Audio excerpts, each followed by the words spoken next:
Questions, please hit the raise your hand function and we'll call on you. Coach.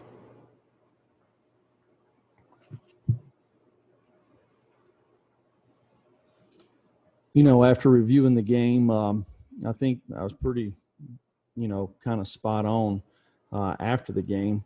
Just starting offensively, I thought it was probably our best performance, especially up front. I felt like we really kind of dominated the line of scrimmage there, created some explosive plays in the run game. I thought our backs ran extremely hard, and I thought our tight ends blocked well, and we blocked well on the perimeter. We created some explosive plays in the throw game.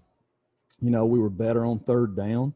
Thought we'd done a nice job getting in manageable third downs when we got behind the sticks a little bit.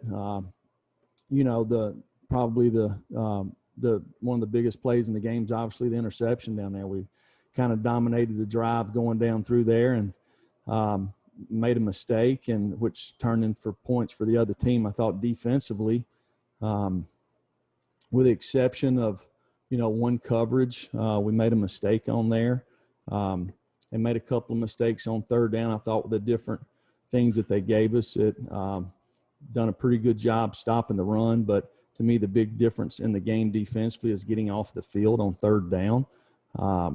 Couple of third and 4 and 5s there that we didn't match some patterns the right way. Had a couple of chances to finish on the quarterback and didn't.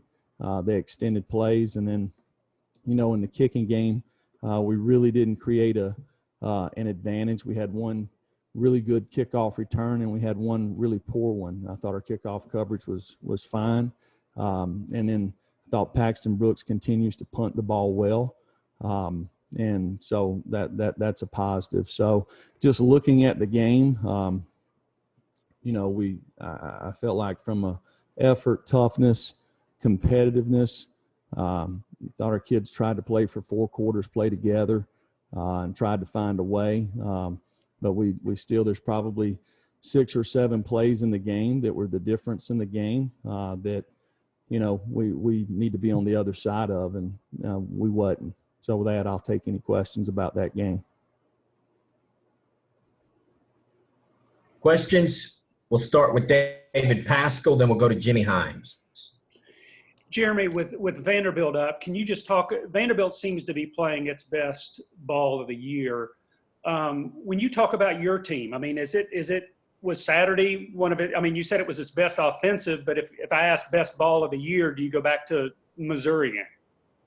No, we played much better in this game than we did in Missouri. To me, offensively, I think if you look at us over the course of the season, if you take away turnovers, we have a thing that we call it a War Daddy board, but just trying to figure out did these guys play the right way? So to make that board every week, you got to play the right way. You got to play, not have very many mental errors, play with toughness, effort, just compete the right way. So, as the season has went, to me, we've had more guys on that board. The one thing that, to me, that has really kept us from being where we want to be is we've made some critical mistakes in some games that has kept us from doing that. When you look at Vanderbilt, spent a lot of time on them yesterday, and I think offensively, they're spreading the ball around. They're playing fast. I think they got really good running backs, playing with a young quarterback that has gained some confidence as the season has went. Got good playmakers on the outside. They played really good against Florida. Had a chance to beat Mississippi State there a couple of weeks ago. So, Derek's teams always play hard. I think he does a really nice job getting the guys to believe in what they're doing and playing hard, and they always have. And then what's the Emerson update following the other night? Coming out of high school, Greg had a really bad injury. Didn't get a chance to play his senior year, and he just got a little bit of a twist there on an old injury. I think he'll probably be day-to-day this week. Thanks. Jimmy? Jeremy, as far as Eric Gray, it looks like he's becoming an elite running back. What makes him special? Is it his balance, his speed, his vision? What are the things that makes Gray so good? Well, I think when you look at his preparation, him and Ty and the whole running back group, those guys are really good competitors. They compete every week. They compete every day at practice. They're really good students. They're good leaders, so they try to do it the right way. And I think Jay's done a really nice job with them, continuing to kind of take them to the next level there. And I thought Saturday was probably Eric's best game. I thought the touches that Ty had, I thought Ty had a good game too. And in regard to the pick six, I saw Guarantano. It looked like he was checking when he went to the line. Was he checking to a different play, or was he just calling the pass protections there, Jeremy? No, and that was an RPO. We obviously were late throwing the football, and he knows that we can't do that, and just made a mistake. We'll go Austin Price to David Oven. Coach, I know you normally get the round of testing back on Monday. Or everything clean with that? It's one of the reasons we didn't practice yesterday. Just if you look within our conference, it seems like some of the teams that have traveled the week before, we've been fortunate this year, but just kind of from a precautionary standpoint, we didn't practice yesterday so we could get this testing back today. It's still coming in.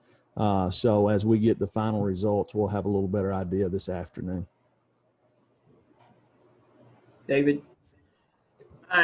Jeremy, how would you assess what you've gotten from your safeties this season? And when you look at some of the coverage busts that have come up the last couple of games, why are those things happening? Well, I think you can look. I think Jalen McCullough and Trayvon Flowers have played really good ball for us over their career. Jalen missed the entire fall camp, and he's just a sophomore. He got hurt against Missouri, and he's played the entire year with an injury, So their practice time has been cut down. Same with Trayvon. These guys are practicing 1 or 2 days a week, just precautionary to make sure we protect them. I think because of that, there's probably been a few things there. It's not like there's a ton, but when you turn a guy loose, the fastest guy in the country there, it's hard not to hit him, right? And at that point in time, the game's 10-0, and I got to do a better job getting these guys prepared.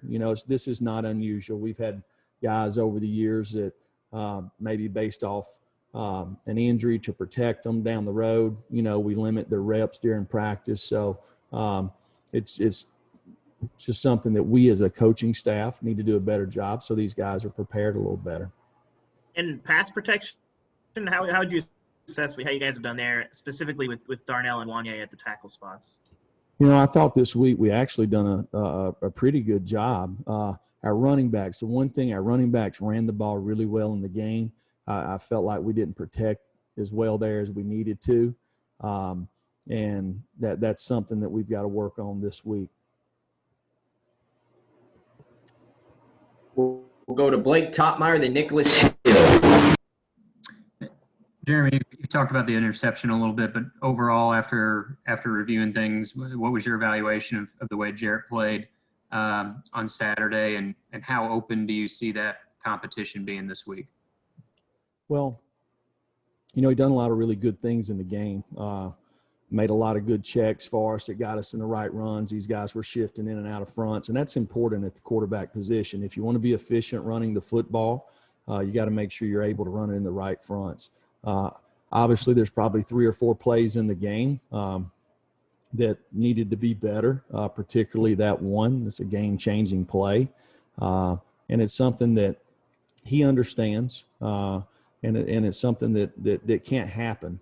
You can't throw the ball to the other team anytime. There's going to be times that maybe you got a one-on-one shot or something, and you're throwing the ball, and somebody makes a good play, or maybe there's a time, maybe there's pressure and somebody hits you or something and the ball flutters out. But that was an unforced error, and you can't have unforced errors. If I can follow up, you mentioned his impact on the running game.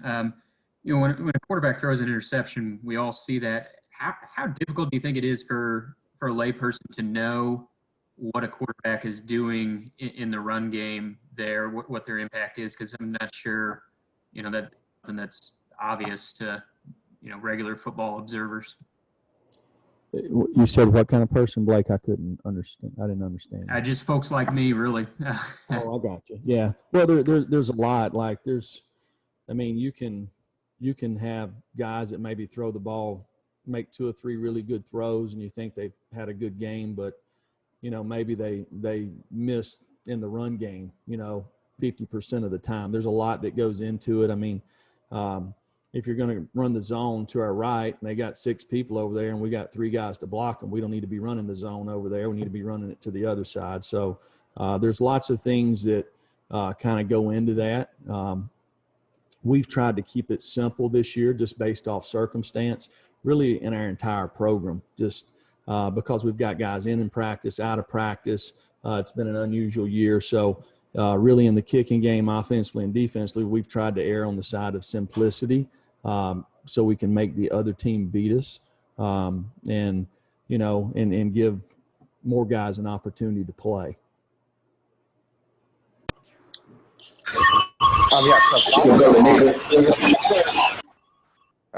Following off the previous question a little bit, just after reviewing the film from Saturday, what was your assessment of Harrison Bailey's performance in the fourth quarter, especially on that touchdown drive? And just talk about his development from the time he stepped on campus, considering the weird off season that you all had to now in terms of his development as a quarterback.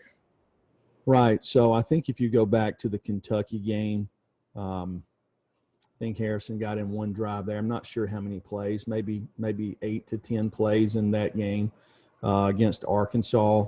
Probably very similar, might have been a little bit more, maybe 10 to 14. And then Saturday, I think he got in 2 drives there. The one thing about him that I've really liked is I've liked his presence. He seemed to be pretty calm.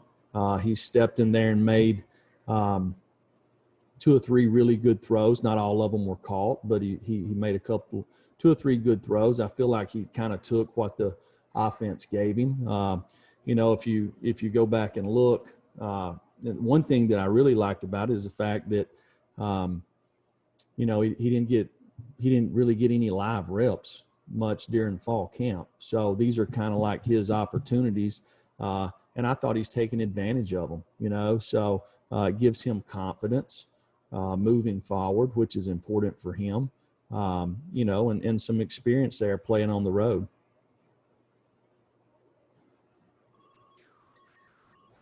And then Jimmy Himes. Coach, when it comes to pass coverage, how would you assess your secondary and linebackers' ability to recognize things pre-snap recognition? Well, it's interesting you say that, because it's my belief that before every play, there's lots of things that need to go through every defensive player's mind before the ball's ever snapped. What's the score in the game? What's the quarter? Where they at on the field? What's the down and distance? What personnel's in the game? Look at the formation. Does it, some teams change based off running backs, where the wide receiver locations. There's lots of things that go into that. The best teams that I've been a part of, most of the time have experienced players that kind of play the plays. That's the way I like to put it when it comes to defensive football. You want to be as aggressive as you can possibly be as a defense, but at the same time, you want to have simplicity so you can just play the plays. I think particularly this last game, is a team that's very important to do that. There was a few change-ups in the game that, they probably got us on. And I think some of our lack of experience, it's guys playing a couple of different positions on third down. They converted a couple of third downs because of that. Jeremy, with this losing streak, do you feel that the players have kept a pretty good attitude? Yeah, Jimmy, these guys are they work extremely hard. They prepare the right way. They compete at practice. They're smart guys, right? So most of these guys, they were, except for the freshman class, they were all here, when we went on an 8-game winning streak, right? So, one thing that we try to do is after every game, we'll do it today. We go back and we have a meeting on the things that we've done really good, the things that we've done really bad. And more times than not, it's all about us. It's really not about the other team, whether it's execution, whether it's effort, whatever it is, so these guys have seen when the difference, the little things that it takes to be successful and the little things that maybe keeps us on the short end of the stick, so to speak. So, I think we've got good leadership. I think the guys continue to work hard. I thought they played hard other night. There's just 4 or 5 plays in every game that changed the game. And we've not been able to be on top on those plays. And also, does it ever bother you if a defensive player kind of fakes an injury to prevent a penalty or to stop an offensive going fast? Does that ever bother you? Oh, we don't coach that.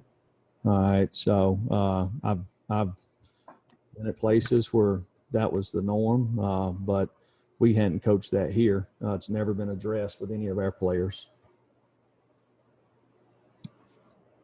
All right, Austin Price, then David Ubben.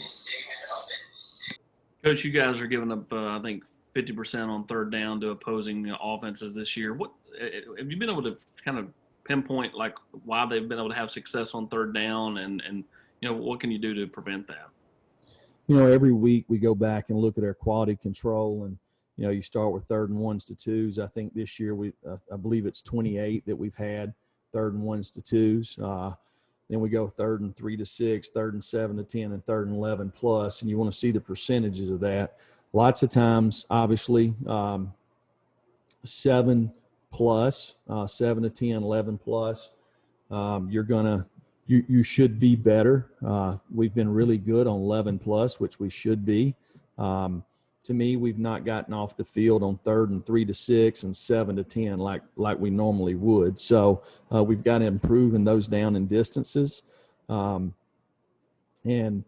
coached all different teams. I've coached teams that had phenomenal pass rushers. I've coached teams that really didn't have pass rushers. So you find ways to get it done. We have struggled in that this year. And in the next week, this will be important, getting off the field on third down. It's been important every week, but we've got to focus and improve there for sure. David. Jeremy, some of the big plays, obviously the interception at the goal line this week. What's kind of your staff's understanding for why those things sort of continue to happen with Jarrett back there, that when he's played as much football as he has? Kind of what do you sort of see as the common theme with some of the mistakes that Jarrett's made this season? Well, I just know just particularly that when they're going all the way back, but just threw the ball late.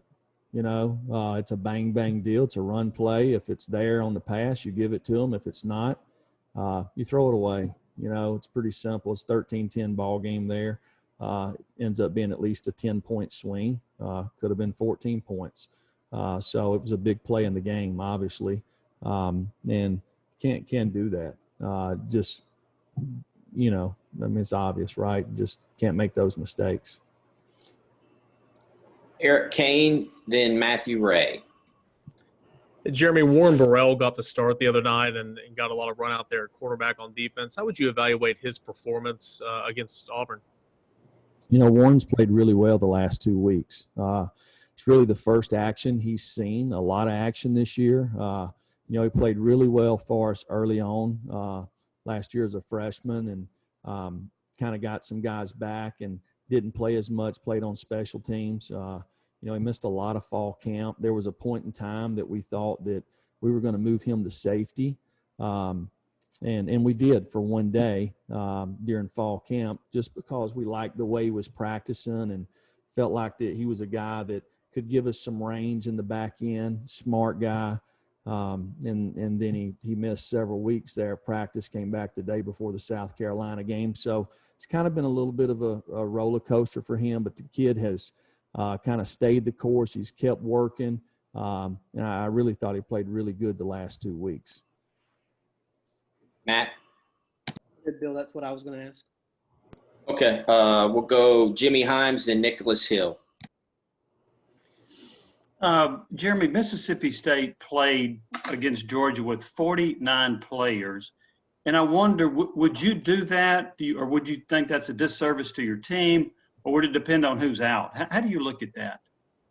I think the first thing is just the safety of the players. You know, I mean, you might only have 5 guys out. You might have 80 scholarship guys, but what if all 5 of them are centers?